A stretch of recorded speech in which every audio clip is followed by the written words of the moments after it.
folks. Thank you for being here today.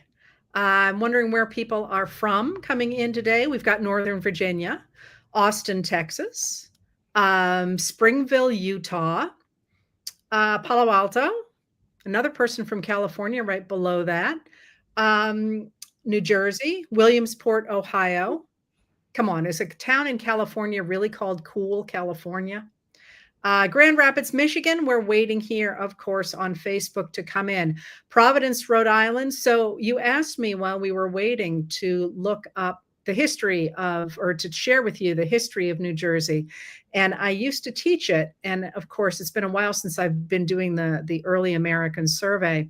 And I had forgotten, not really forgotten, but New Jersey is one of those states where both the Dutch, the Swedes, and the Finns all settled, and then ended up basically having to figure out how to live together and how to trade together. So it's one of those areas that we think of as being sort of the heart of the trading empire of the Middle Atlantic. And it's kind of a really cool story that we're not going to talk about today because Facebook is here.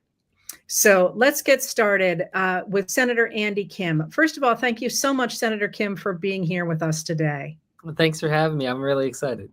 And just to give people a little bit of background on the senator, he is a senator from New Jersey. His background is in international relations, which makes him a little bit of an unusual elected official. He started his career in the State Department. He was actually on the National Security Council, was elected to the House of Representatives in 2018 and to the Senate in 2024, where, unlike the portfolio that I just outlined for you, he sits on a number of committees that focus on domestic issues, including the Special Committee on Aging, FEMA, the Committee on Health, Education, Labor, and Pensions, a lot of things that we think of as being more domestic. So he's got both sides of that experience in the American government. And crucially, I suspect a lot of you remember him, as I do, from being the man who was picking up the trash in the Capitol building on the night of January 6, 2021. A really poignant image that I think hit a lot of us, Senator.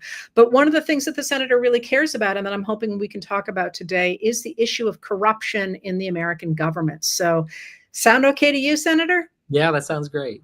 All right. So, why should we care about corruption in terms of, I mean, the obvious, it's our money and so on, but what does that do? What is happening in this administration? And at the end of our conversation, what can we do about it?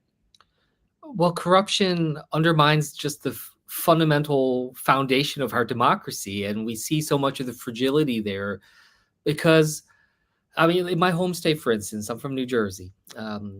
84% of people in New Jersey surveyed believe that their elected officials are corrupt. I mean, that is a devastating number. And that number's very high across the country, about 70% across the entire country.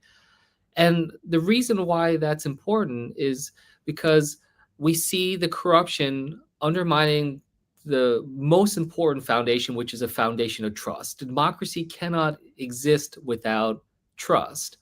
And when you see that erosion of trust, it gives space for someone like Donald Trump, someone that is seeking to undermine it, to try to serve his own purposes. And I just think that that's where I get so worried. You know, you mentioned I used to be a State Department officer. I lived around the world and including worked in authoritarian areas. I used to think that the opposite of democracy was dictatorship. But in my time working in politics over the last 8 years or so, I've really come to believe that the opposite of democracy is apathy. It's if we give up on it, if we feel helpless about the course of our politics. And a lot of that apathy stems from corruption right now. People feel the system is broken, which in many ways it is. And they feel like the status quo isn't working for them. They think of politics as just some exclusive club for the well-off and the well-connected. And they say, well, why bother? Why bother voting? Why bother participating? I'm not invited. And so it's so much about this sense that our democracy has been captured and that it's insurmountable to fix it.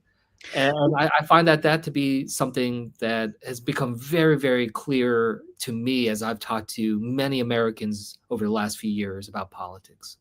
So let me ask you about that extraordinary number, 84%, that you just said. Are they talking about the kind of corruption that is sort of the cartoon corruption where somebody hands somebody else a bag full of money?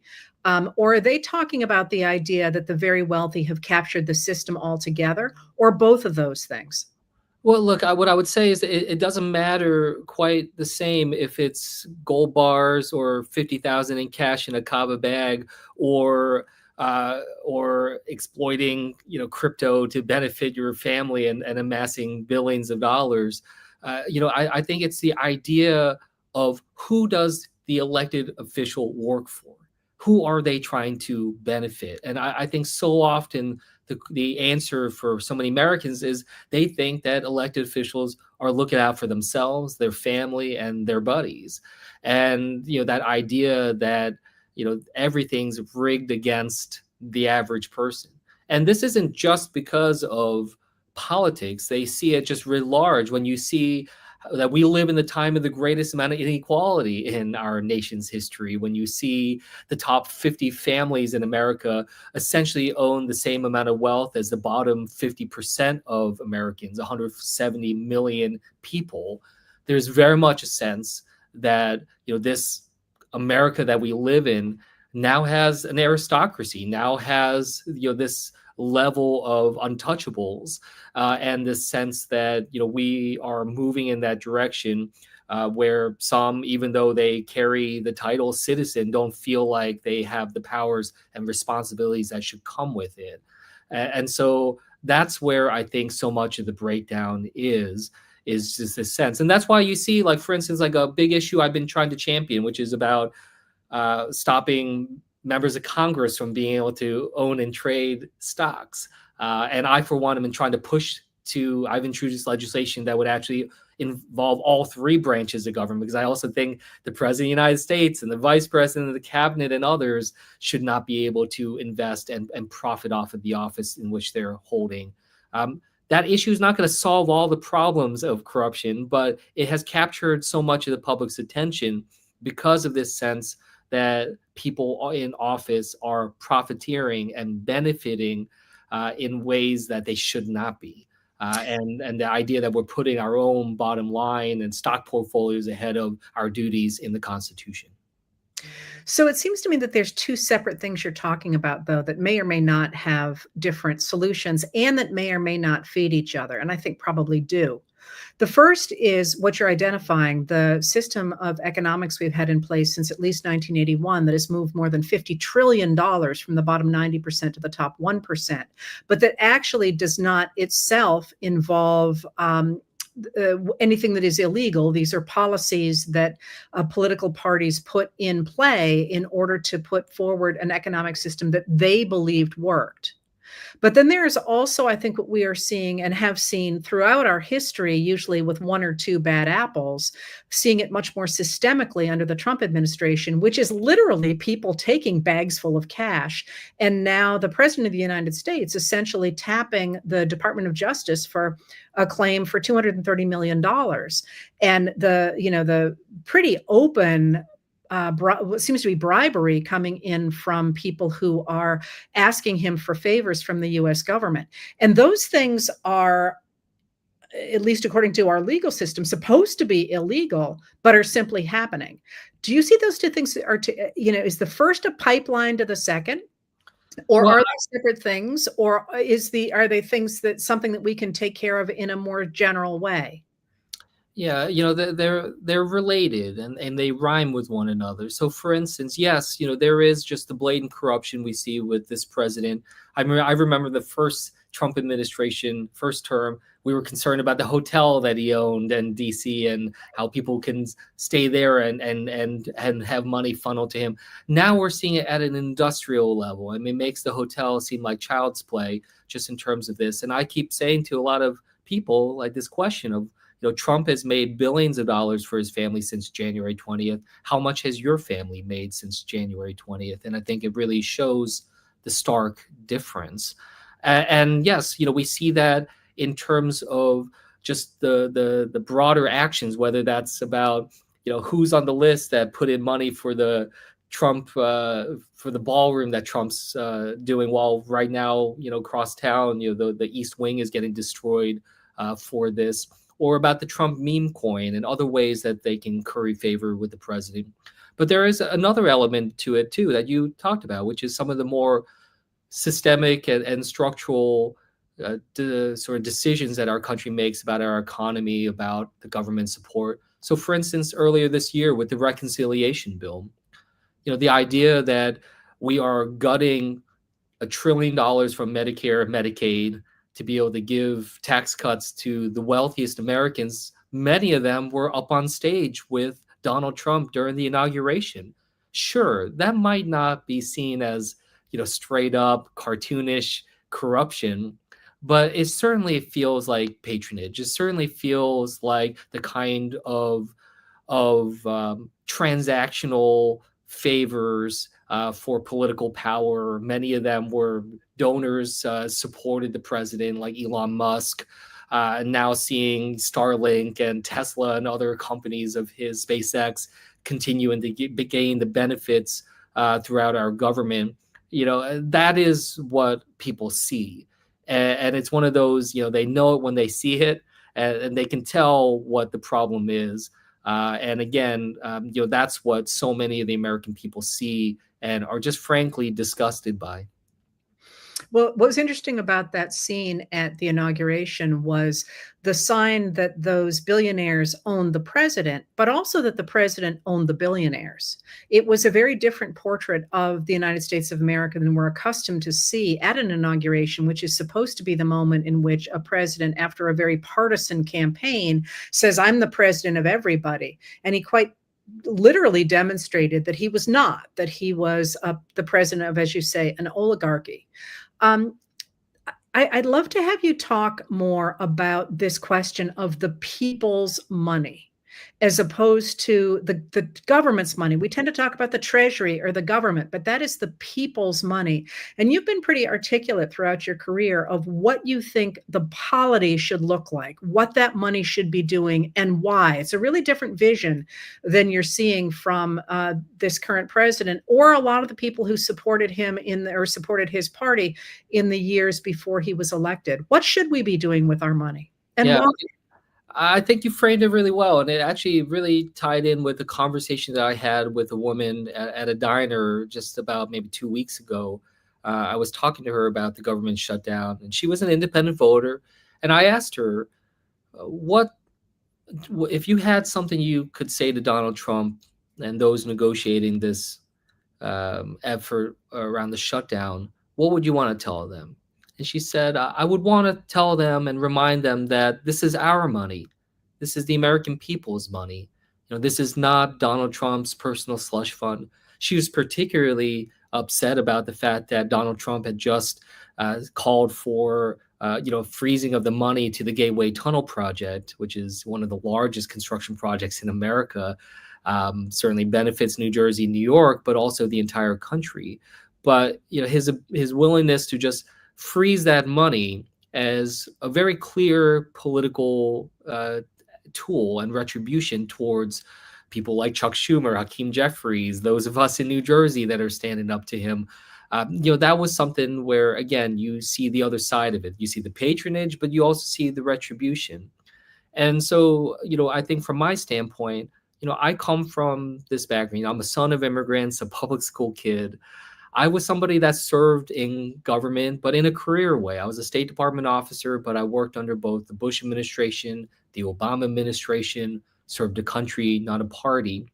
So in the same way that we're talking about corruption on one side, what I would say the other side of the coin that I'm trying to push forward on is about promoting this sense of service, trying to re-anchor this country in terms of what it should be doing. This idea of what can the government be doing that nobody else can be doing? What role is the government to play? And and trying to encourage that sense of service, this idea that we're part of something bigger than all of us, and thinking through that, whether you're coming in from a Rawlsian perspective or whatnot, this idea of just how would we envision that the idea of our tax and our budget system is they are in many ways a reflection of the values of our country, and how would we want to be treated? How would we want our neighbors and even strangers to be treated through that approach? So I do take a different sense of it. I do constantly try to remind myself and others, you know, whose resources we're using and whose benefit we're trying to serve. And unfortunately, I've seen in my time in politics that is so often not the question that is being asked here at the Capitol. So Abraham Lincoln talked about this, of course, in a period when the federal government had done almost nothing because the elite slaveholders had insisted on keeping it small because they were afraid of having their institution of human enslavement being stopped by the federal government. There was a real question of what the government should do. And Lincoln actually wrote on a series of scraps of paper what he thought the government should do. And what he came down to was the idea that the government should do the things that the people need to have done but cannot do on their own. And what he was really thinking about was the dredging of rivers and harbors, because, of course, that's not something a bunch of guys with shovels could do. But in this world, it seems that there's a whole lot of things that the government should do that individuals can't do. And I know you sit on a lot of those committees. What is your vision of what we should be doing with the people's money? Of course, considering the fact that we do have this extraordinary deficit hanging over our heads and debt. Well, a couple of things, and these are things that I think hopefully we can get wide agreement on. Is there's different kinds of government spending that's out there. So, for instance, with what I just talked about, infrastructure, this is something that is an investment. It's a different kind of spending. It's something that can return multiple fold. We're talking about a $16 billion investment that the president has frozen, or in his words, terminated, and we're still trying to get a sense of what exactly comes next with this Gateway project. I mean, this is a project that over the next 30 years or so is projected to benefit about $445 billion for not just the New York, New Jersey region, but for the country, create 100,000 jobs. Something that is going to have enormous impact for $16 billion investment. Those are the types of things our government can and should be doing. I mean, that is less than the amount of money that Donald Trump just sent to Argentina. And we can be benefiting our own country and making those investments. The work that we did on the CHIPS and Science Act, for instance, we know that there are actions that we need to be doing for our strategic competitiveness. I worked in national security, as you said. I see that we live in the time of the greatest amount of, we live in the most multipolar world that our country has experienced in a century. No one alive has seen a world this competitive.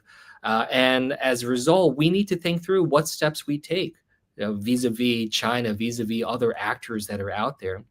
And I see how the government can do that in ways that the market simply alone cannot do, especially when it comes to domestic manufacturing and trying to address issues like resilience of supply chain.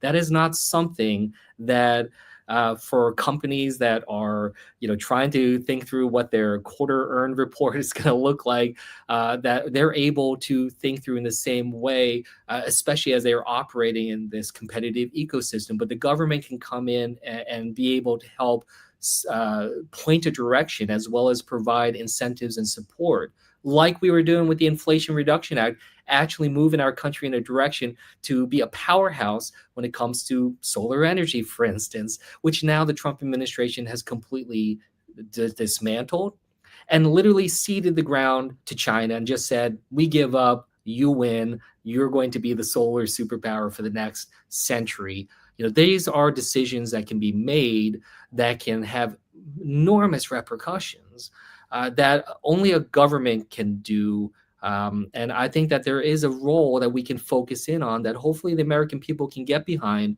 as we think about what do we want the next 30, 40, 50 years to look like?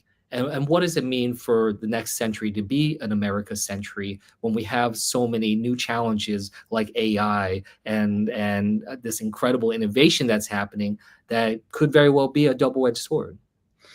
So let me ask you this about what you just said about the Inflation Reduction Act and the CHIPS and Science Act and the extraordinary um, either rescissions, which means that the Senate has signed off on them, or simply the denial of grants that have already been awarded. Is there pushback in the Senate against what certainly historians like me see as an illegal impoundment of funds? No, not to the level of pushback that's needed from especially the Republican leadership in Congress that hold the gavels. And this is an abdication of leadership, unlike anything I've seen during my lifetime. And the rescissions really bring it out. I guess the main thing that I'll just stress to you, and I say this with a heavy heart, which is that we do not have three functioning branches of government right now. We have one branch of government, the executive, trying to bend to their will the other two branches of government. And so far, the president and the executive is succeeding. I mean, when I look at what's happening, like we do not even have the Congress in session right now. The House of Representatives has been out of session for over a month. And I hear Speaker Johnson and how he's talking about this moment right now. I mean, he is acting and talking more like a cabinet official in the Trump administration rather than a leader of a separate but equal branch of government.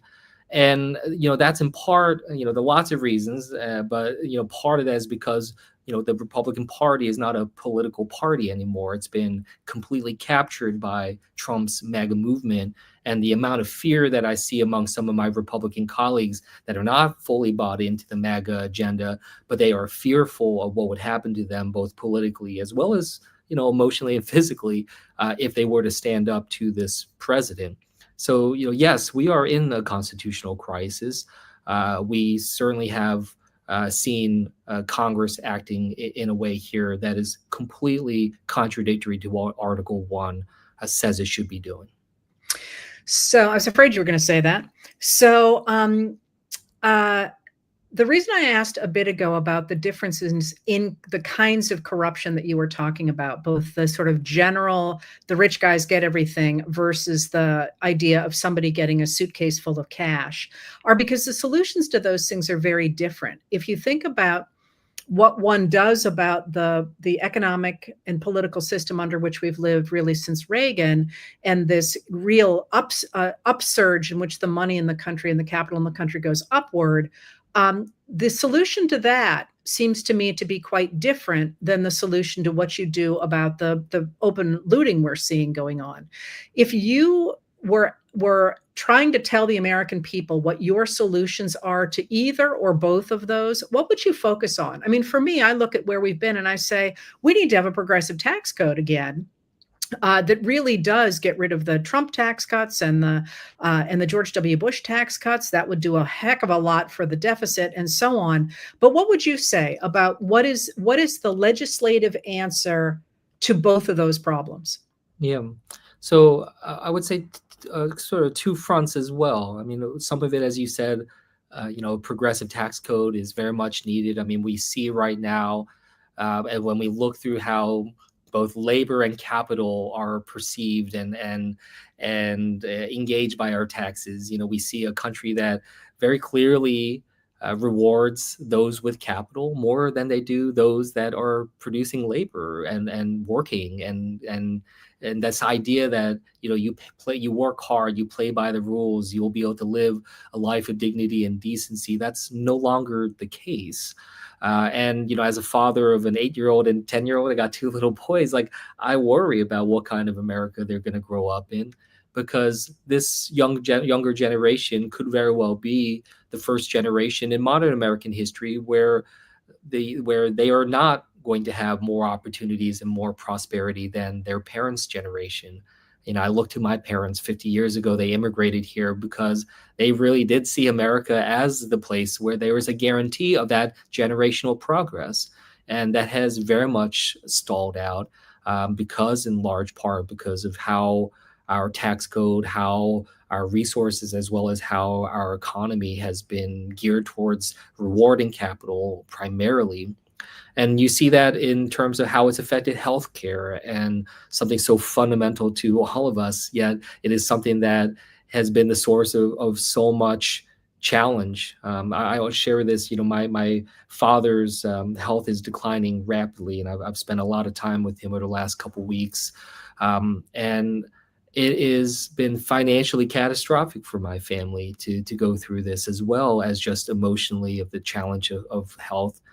And so many families, they experience this type of catastrophe, and has caused so many of them to lose their homes, lose their jobs. And you see how fragile our system is towards those in need, and how just bare it has become in terms of the support where people can turn to. And that is a shame. We're the richest, most powerful country in the world. We should not be a country where, because of one's health crises, that people become homeless and lose their life savings. And we see how challenged we are with so many elderly retiring without the proper amount of money for them to be able to live that life of dignity. It's sad. The other side of it, just real quick, is on the politics side. How do we fix this? And I will say, I have seen a huge challenge here because of special interest. It is every bit, if not worse, than what I imagined coming into politics. The big money in politics, the super PACs, the lobbyists, the way in which it controls how the agenda is set here, the way in which it can immediately put pressure upon legislators to turn away from some of these ideas that we hold deep. It is disgusting, honestly, and it has been very disheartening to see it up close. It has strengthened my resolve to stand up to it, but it is one of those moments where, like, when you think about how much damage Citizens United did to our democracy, and the idea that the remedies there in full would require changing of the Supreme Court or a constitutional amendment, it doesn't give you that many tools, and it's difficult. But those need to happen in concert. The lack of a functioning democracy that has been captured by special interest and some of the wealthiest in this country, that is what's standing in the way of us being able to legitimately engage in the type of political debate and progress that we need to here in Congress. So the two have to go in concert. So, what would you say to Americans who agree with you and want to help you make the changes that you are talking about? What should we do? Well, I think we have to assess this moment that we're in right now. I mean, I'll go back a little bit and say, I talked about how, the Republican Party has collapsed. It has been captured by this MAGA movement. And so, say what you will about Donald Trump, he is a movement leader. He is somebody that it's more than just a political leader of a party. And as a result, we're not in normal times. We're not in political times. This is not a moment right now where we can simply think about political parties engaging with one another and the normal life cycle of politics. I believe that this is a moment for movement building and to think about our actions beyond just politics, beyond just bills and resolutions in Congress and the normal. I say that in part because my rise into the Senate, it was very improbable. It was unexpected. I am in the Senate initially by virtue of a corruption scandal, as my predecessor, Senator Menendez, indicted for gold bars. But also beyond that, I came up through a political system in New Jersey that is very corrupt, and it's corrupt in part because of the Democratic Party. And I had to stand up against my own party and take on the machine politics in New Jersey to even be able to be here in the Senate. And through that experience, it was very powerful because there were a number of times where I didn't think I could prevail. And I remember, all of my Democratic House colleagues didn't support me. I was excommunicated essentially from the Democratic Party. I was radioactive for a while. And I remember this one person told me, you should just drop out. There's no chance that you can be able to win. You should just drop out and save your career. And I said to them, I don't think I would be able to look my two boys in the eye if I stepped aside, knowing full well that I believe that I'm the stronger candidate and the stronger public servant. So I persevered. But what we had to do was to go outside of politics. And we built an anti-corruption movement here in New Jersey. We built something that was very powerful, and it crossed ideological spectrums. I can't tell you how many independent voters and Republicans supported what I was trying to do and respected me for standing up even to my own political party when I thought they were doing something wrong. That is giving me some glimpses. And I'm not going to tell you that I know the perfect way to do this nationally, but that 84% of people in New Jersey who believe that elected officials are corrupt, the 70-some percent around the country that believe that politics is corrupt. That is a very large coalition. You can think about it in that way, of trying to engage to be able to push forward and think through how to create the kind of movement and coalition that can stand up and try to restore a sense of trust when the vast majority of people think that this whole system is broken.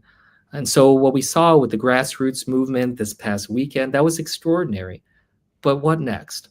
How do we have not just attention, you need sustained attention. Because right now we live in a moment where if there's a mass shooting, there's this spike of attention and calls for action. But my colleagues in the political system, they're trained now to just wait. They just wait because they know that the tension's going to drop and that they can just wait it out. And that's, again, where the special interest and the power concentration is to their advantage. The only power that the American people have is for sustained and focused attention, and that requires movement building. Thank you, Senator. That was wonderful. I hope you will come back, and best of luck to you as you're negotiating this shutdown. As I understand it, you were in fact sworn in yourself to the House of Representatives during a shutdown, were you not? Yeah, that's right. I was sworn in during the shutdown in 2019 when I first came into Congress. And, that was something that was powerful for me because, I told you I was a career civil servant. I worked through previous shutdowns before, didn't get a paycheck, but showed up to work for the country. And I'll be honest with you, when I came into Congress and I realized that every member of Congress and the President of the United States, they get paid during the shutdown while nobody else does, I found that just so offensive and so indicative, again, of that sense of privilege. This idea that politicians are playing with other people's chips, that they don't feel the pain themselves. They don't understand what's at stake themselves. So yes, I didn't take a salary then. I'm not taking a salary now through this shutdown. But these are the types of things that again, small, but hopefully gives people a sense that there's a different way. Whenever anyone asks me, what do I try to tell young people right now? I tell them this world that you see right now, these challenges that we have, just know and remember it doesn't have to be this way, and we can change it. And I love that image of politicians playing with other people's chips. Thank you so much, Senator. I do hope you'll come back. Your voice is such an important one, and thank you for being here. Thanks for having me.